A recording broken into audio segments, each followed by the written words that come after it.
Sir Dodot JAWORSKI. Sir, magandang hapon sa inyo.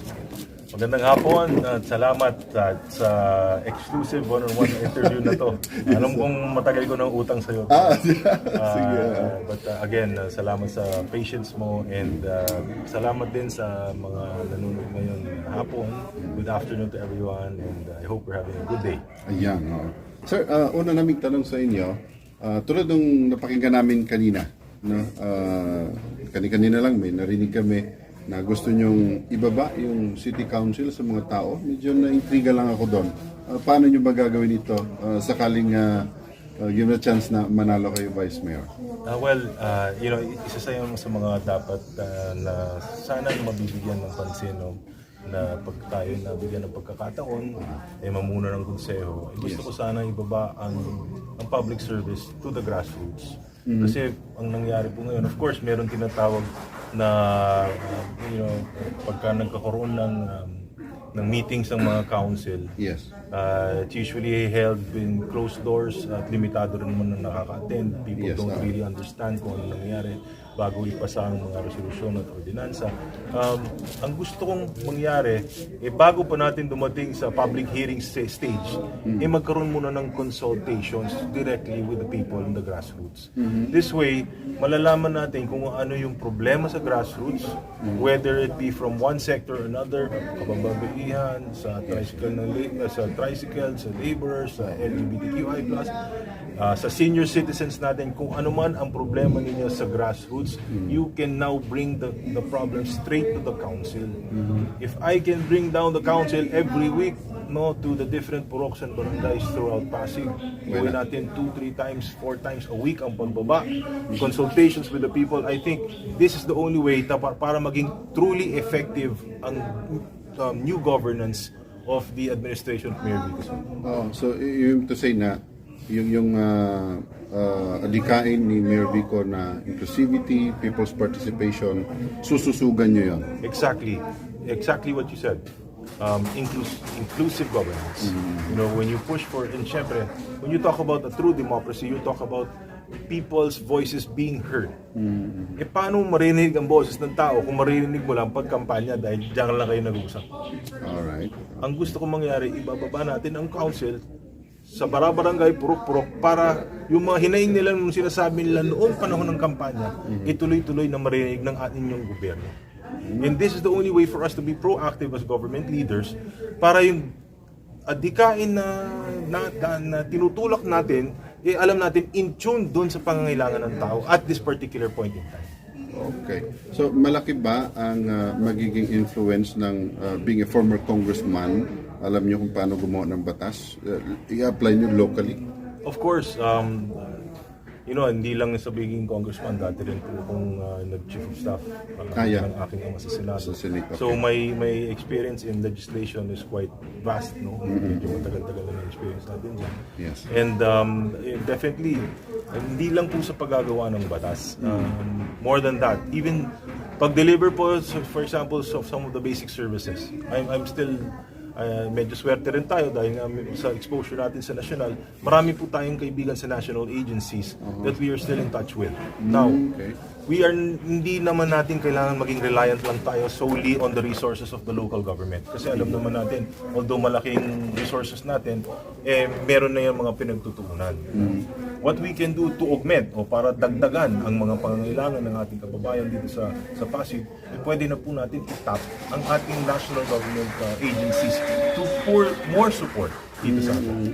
But beyond that, it's just like what we witnessed this morning dun sa program partnership between RISE and the city government of Pasig. We have to get the private sector more involved. Okay. Because tandaan po natin, ang lifeblood ng kahit anong ekonomiya is business. Is the negosyante. No matter kung maliit kang negosyante o malaking negosyante, you provide jobs. And most of the people na naghahanap buhay, padre de pamilya, sila ay mga nangangailangan ng trabaho. Now, kung hindi natin naalagaan ang private sector and we don't bring them into that inclusive partnership of the local government, mahirapan po tayo. But with their involvement, And with their participation, we can have more effective programs on the ground. But you have to give something back to them. Kailangan suklian natin ng private sector ng number one, buong tiwala.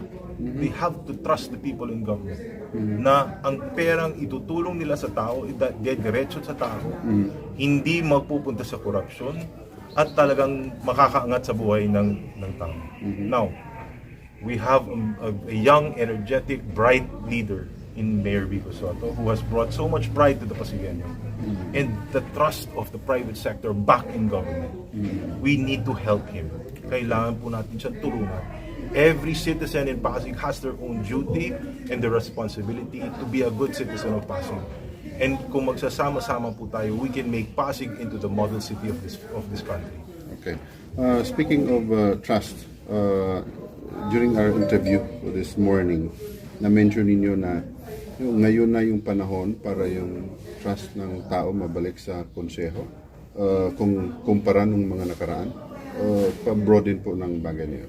No, actually, when you define yung trabaho ng council, which is headed by the Vice Mayor as the presiding officer, napakalaki po ng responsibility niya. Bakit? Wala pong pwedeng gastusin ang city office or city of Mayor's the mayor, the entire administration of the city government of Pasig, kung wala pong ordinansya ng nagbibigay at nag-a-approve ng budget ng mga yan.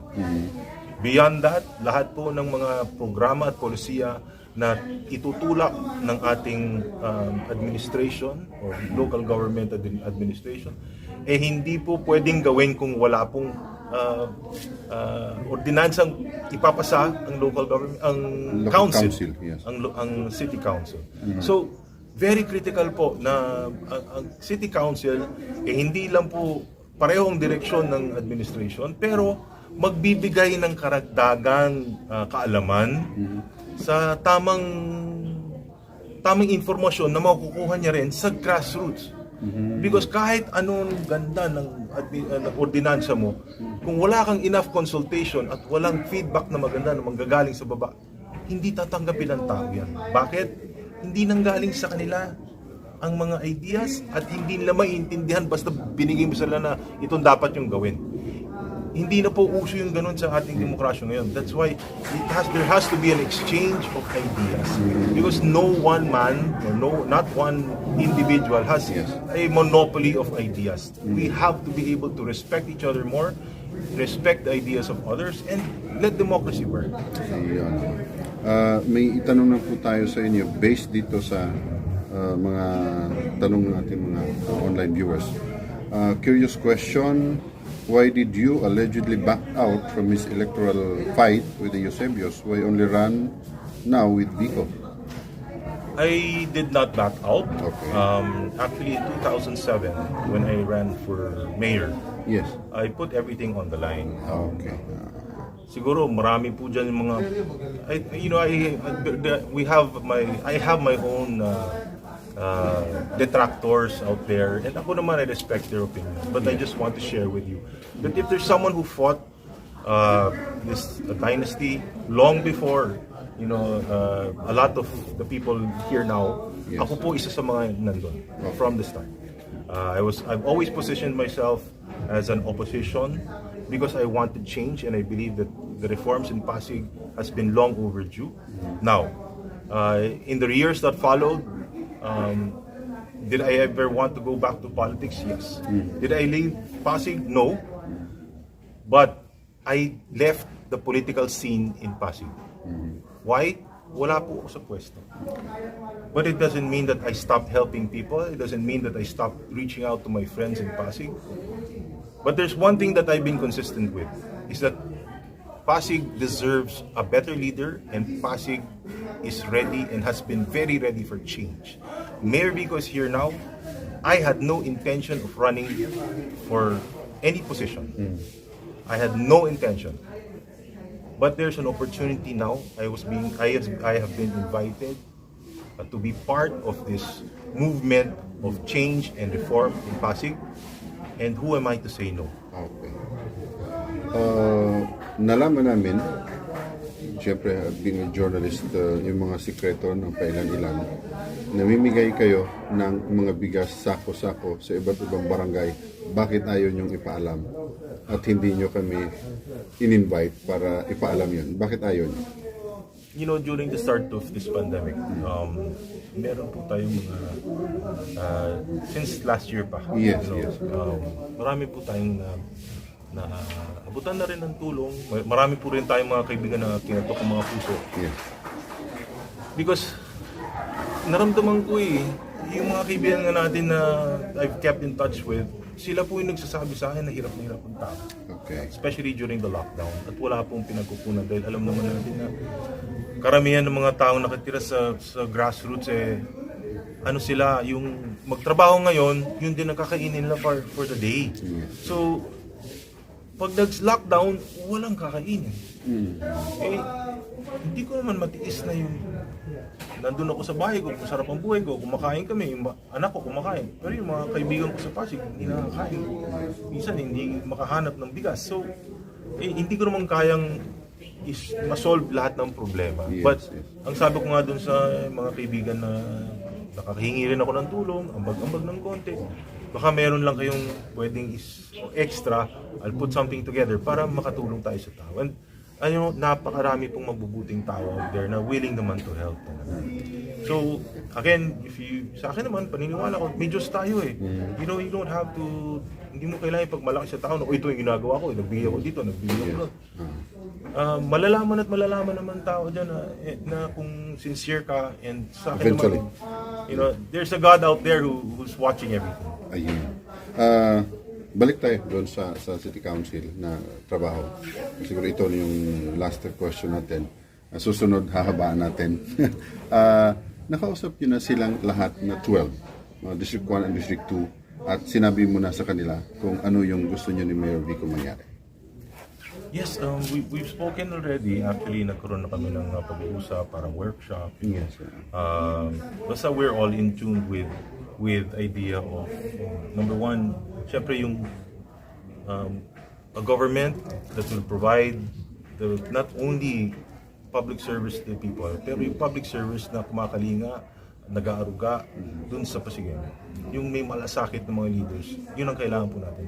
And we want to change yung mukha ng politika. Ikaw, sabi mo nga dati, matagal ka na rin na nagko-cover dito sa Pasig. Nung araw, bawal magsalita ng ganito, bawal makipag-usap sa mga taong ito dahil may magagalit, may mangbibigay. Alisin po natin yan. You know, we live in a democracy. Let's allow people to choose their own. Kung mas gusto nila itong isang tao kaysa sa isang tao, respetuhin po natin. Magrespetuhin po tayo, magmahalan po tayo. Alisin natin yung galit, alisin natin yung masasamang intensyon o isip sa iba. Kung gusto natin kung maging effective, ipakita po natin sa tao kung ano ang meron tayong kakayahan and let the people decide. But let's get away from batuhan ng siraan o batuhan ng putik, gawaan ng kwento. Ang dami pong fake news ngayon na lumalabas. Alam nyo, nung sabi mo nga, ito nga kakalungkot. Namigay nga ako ng bigas noon. Wala akong sinabing pangalan, wala akong binigay na. Nung nalaman na sa akin ng galing, merong gumawa ng supon, dinigyan pangalan ko, dinigyan pa ng bukbok. May bukbok pa sa loob. Really? Nilagyan ng pangalan ko at pinamigay sa isang community. You know, I was so hurt. Dahil hindi na nga ako nagsasabi na sa akin ng galing bigas. Meron pa rin ganung klaseng politika. So sabi ko, dasal na lang ako at sabi ko, Lord, you know, sana mawala ito. Forgive them, they don't know what they're doing. Pero I pray na lang for strength and guidance. And sana may konting wisdom na magkaroon nga ng pagbabago ng politika dito sa Pasig. Ayun. So, ito na yung time na magbabago na talaga. Tuloy-tuloy. I believe so. Okay. Sige. Sir, maraming salamat. Bago tayo tapos, manawagan muna kayo sa mga Pasigenya. Well, una, I would like to thank you again and your entire group of Pasig News today for your patience. Sure. This opportunity na binigay mo sa akin na ngayon talagang malaking... Wala ka nang utang sa akin. But sa mga Pasigenyo, ako ay nandito po, pinipresenta ko lang po ang aking sarili, hindi po pilitan to. Again, malaking karangalan po na ako po ay maging kasama ni Mayor Vico na bigyan niya ng tiwala na hopefully magkaroon ng pagkakataon mamuno sa ating City Council. Alam ko po ang aking mga kakayahan bilang isang leader and bilang isang legislator, and ang kaya ko lang pong ipangako sa inyo na kung yung dati ko pong panahon na naibigay ko ang aking halos buhay sa Pasig, higatan ko pa itong pagkakataon na to dahil I know this is the chance for change. And if we can unite together, spread a little more love for each other, we can make Pasig a shining light in the Philippines. Yeah. God bless us all. Sir, isa na lang, pahabol. Alam ko ito ang hinihintay ng mga Pasigenyo. Pagkisuyo, kailan kayo in-invite at kailan kayo umuo? Baka pwede malaman namin yung sikreto na yun. Well, okay. I think you have to confirm with Mayor Vico. No? Okay. But we first spoke in February This year. this year. Okay. And then I told him nga, sabi ko, I'll have to talk to my family. And sabi ko, pagdadasalan ko muna. And sabi niya naman, hindi naman daw, no rush. Sabi niya, pagka ready ka, di mag-usap tayo ulit. So he gave me a few months na to think about it. And, Kailan mo binigay yung malaking oo? ano naman yun, siguro through the next 2-3 months medyo nagkaroon kami ng mas maraming usapan, and I gave my commitment that I will be along his side in this fight to continue the reforms he started. Yeah.